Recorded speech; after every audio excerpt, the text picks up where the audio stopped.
Good morning, everyone. Let us start today's session. So, this is lecture number 6 of the engineering mechanics. During the last lecture, we were discussing about the resultant of the coplanar force system.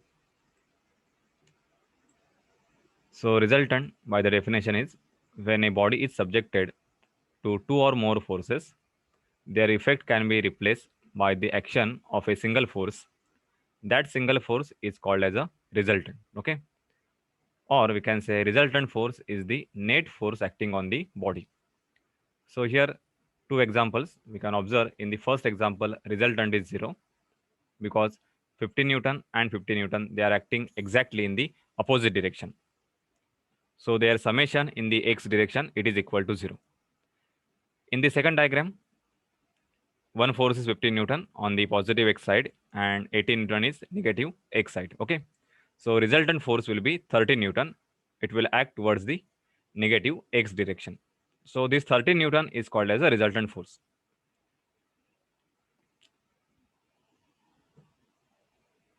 So resultant calculation is divided into resultant of coplanar forces and resultant of non-coplanar force system. Okay, it is called as phase forces.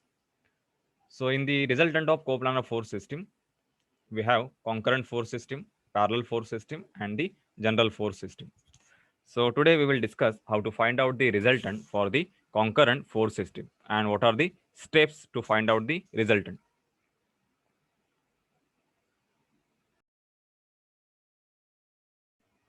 Okay, so consider a concurrent force system which consists four forces F1, F2, F3 and F4. Okay, so these forces, they are passing through a single point.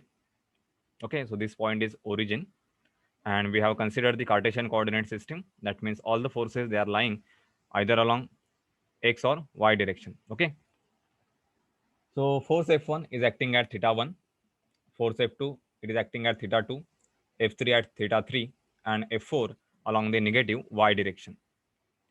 So this total forces forms one concurrent force system and we have to find out the resultant. Okay, so resultant means what? We have to replace four forces by a single force, that is called as a net force or resultant force. So first step is to resolve the forces and find x component and the y component. Okay, that means we have to find out the fx for each force and fy. Then second step is take the summation of all x component and y component. So take summation of all x and y component. That means we have to take the summation fx and summation fy.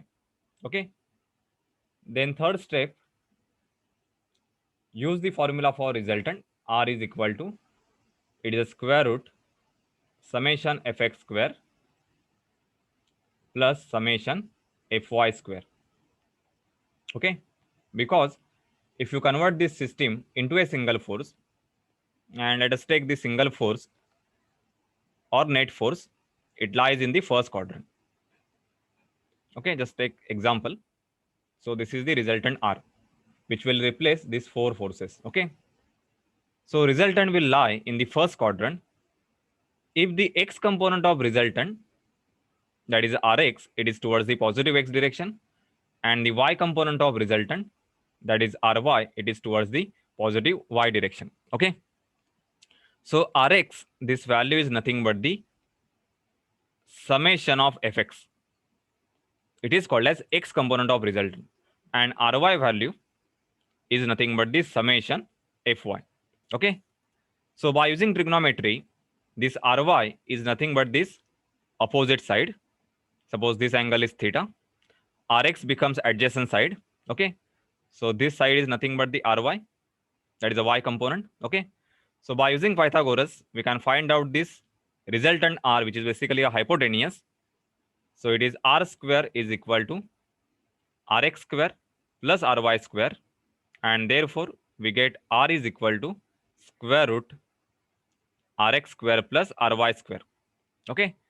And x component of resultant is nothing but the summation fx. Y component of resultant is nothing but the summation fy. So finally we get this formula. Summation fx square plus summation fy square. So by using this formula, we can get the magnitude of resultant. Okay. Next step, we have to find out the angle of resultant.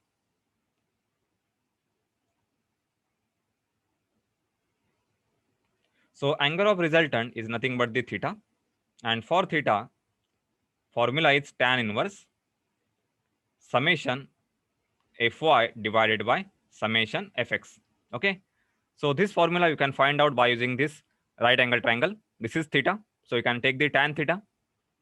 So tan theta, it is equal to, what is opposite side? It is ry, and adjacent is rx. Okay. So theta, it will become tan inverse ry divided by rx, and ry is nothing but summation fy, and rx is nothing but the summation fx. Okay. So by using this formula, we can get the angle of the resultant. Now next step is we have to locate the resultant, whether it is in the first quadrant, second quadrant, third, or the fourth quadrant. So to decide the quadrant, observe the sign of summation fx and summation fy. Okay. So by using this sign, we can find out whether resultant is first quadrant, second quadrant, third, or the fourth quadrant. Okay. So observe the sign and then locate the resultant. Locate the resultant R. Okay. So these are the steps to find out the resultant for the concurrent force system. So we will understand how to use these steps by using one problem.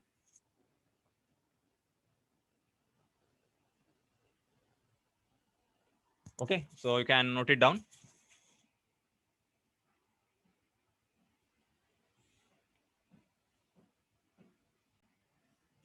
So the problem statement is four concurrent forces acting at point O, that is the origin, in a Cartesian coordinate system. First find the magnitude and the angle of the resultant force. Okay, and show the resultant. That means we have to find out its quadrant.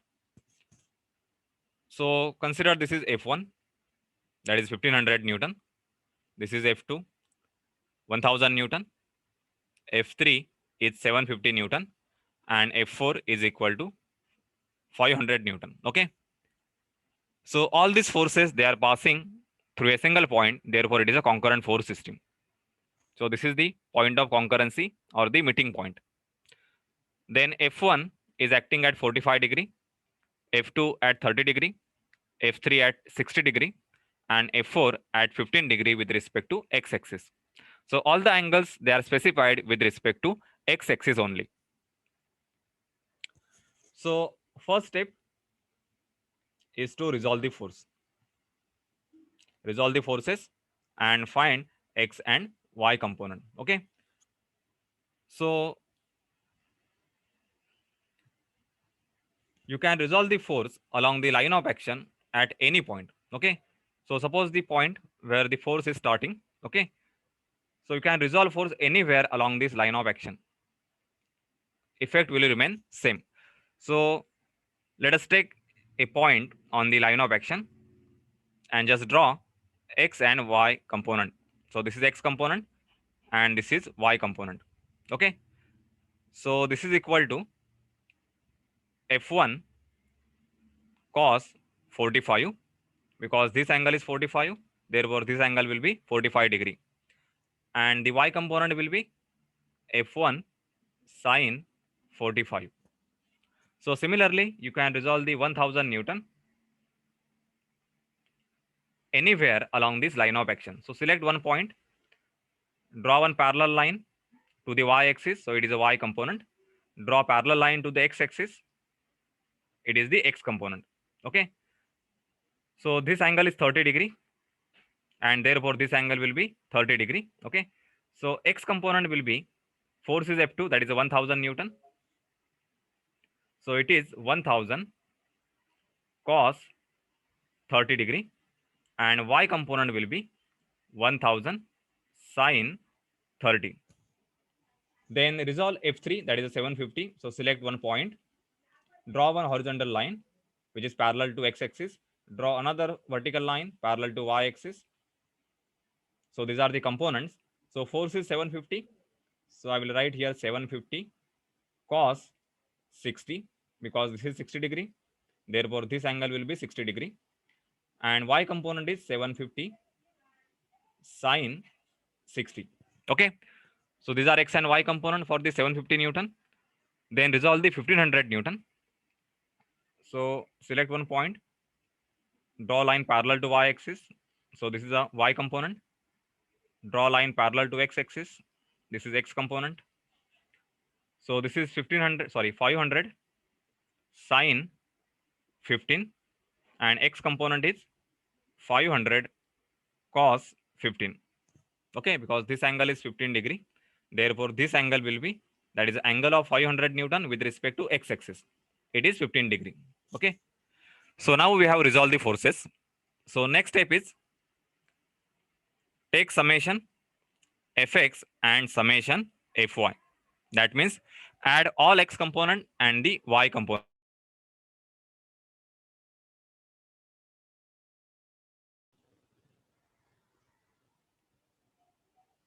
So for summation fx, take the summation of all x component.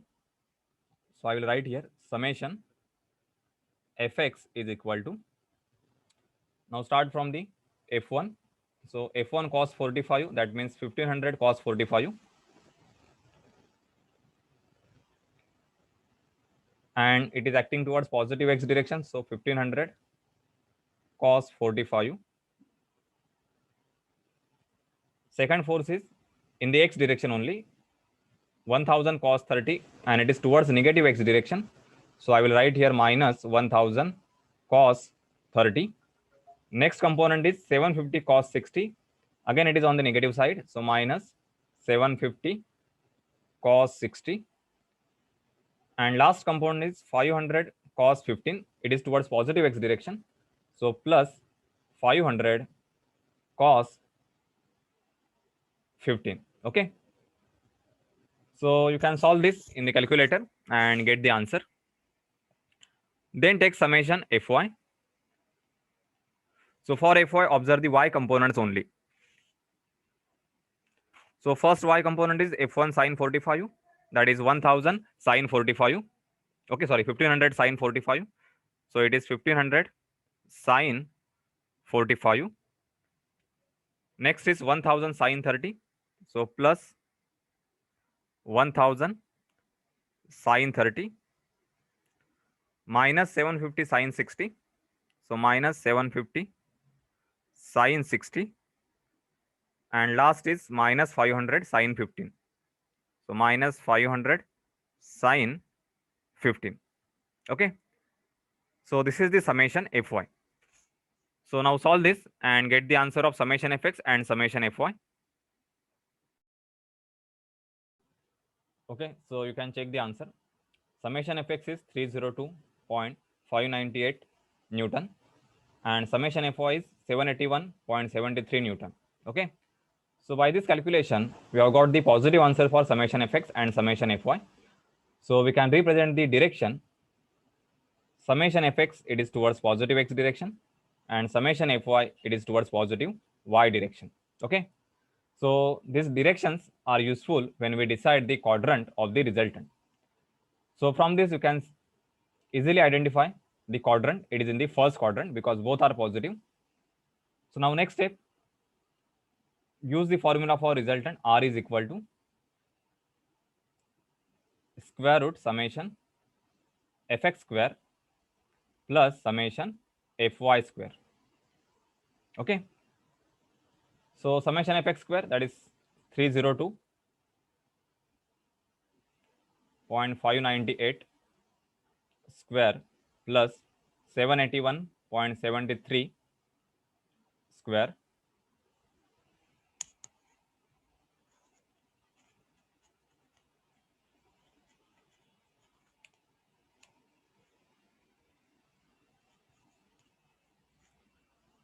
So R value is 838 0.25 Newton. So this is the resultant value.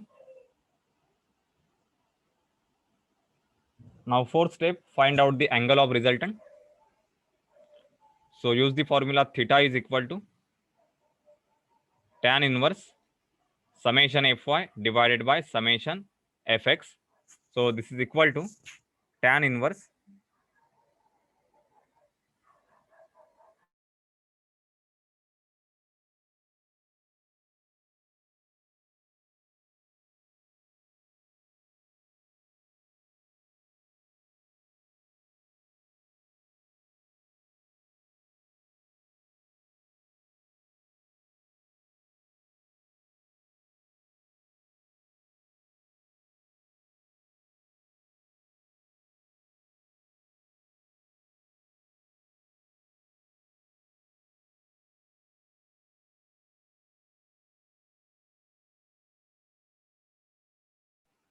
So the angle of resultant theta, it is equal to tan inverse summation fy divided by summation fx, and that is equal to 68.84 degree. Okay. So now we have to locate the resultant.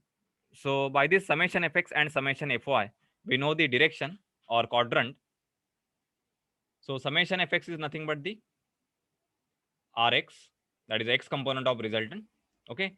And summation fy is nothing but the y component of resultant. So both the components x and y for the resultant, they are positive. Therefore, quadrant of the resultant is first quadrant. So you can draw the reference x and y axis. So this is the first quadrant.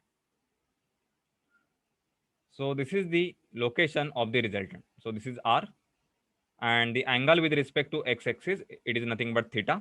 So theta here it is 68.84, and r value it is equal to 838.25 Newton. Okay, so this is the resultant value. Now how to represent the resultant? So representation is r is equal to 838.25 Newton. So this is the magnitude, and its direction is specified.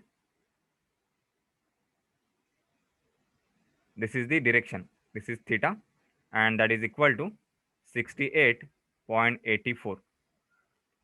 So this is the representation of the resultant. So this is your final answer. Okay. And this is the sketch for the resultant. It is lying in the first quadrant and at an angle 68.84 degree. So I hope this problem is clear. How to get the resultant for the concurrent force system.